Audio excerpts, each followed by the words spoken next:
Στο πλαίσιο της ωκεανογραφικής έρευνας 2009, οι επιστήμονες του αρχιπελάγου συνεργάστηκαν με μια πολυπληθή ομάδα επιστημόνων, ερευνητών και φοιτητών από το Πανεπιστήμιο του Κάρντιφ, ειδικευμένοι σε διάφορους τομείς της θαλάσσιας γεωγραφίας, βιολογίας και θαλάσσιας προστασίας.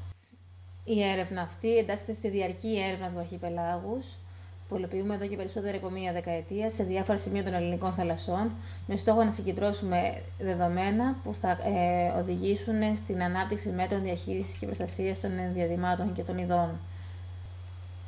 Η χρήση σύγχρονων τεχνολογικών εργαλείων, όπως τα σόναρ, υποβρύχιες κάμερες υψηλής ευκρίνειας, βοήθησαν στη λεπτομερή απεικόνιση και χαρτογράφηση της υφιστάμενης κατάστασης των θαλάσσιων λιβαδιών Ποσειδονίας και των υφάλων οδοφικών, τις λεγόμενες τραγάνες, δηλαδή των παραγωγικών θαλάσσιων οικοτόπων της περιοχής.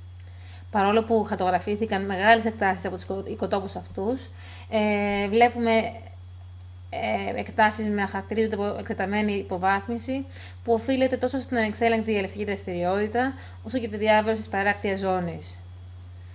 Όσο μεγαλύτερα ήταν τα βάθη, σε βάθη μεγαλύτερα των 100 μέτρων, βλέπουμε η υποβάθμιση να είναι ολοένα και μικρότερη. Στα ρηχότερα οικοσυστήματα,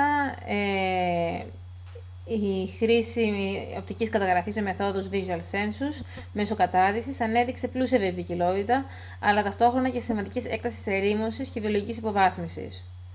Κατά την παρατήρηση και μελέτη των πληθυσμών των θαλάσσιων θηλαστικών με χρήση ψηφιακών οπτικοακουστικών μέσων, μελετήθηκαν πληθυσμοί από δύο ομάδες δελφινιών, από ρινοδέλφινα και κοινά δελφίνια.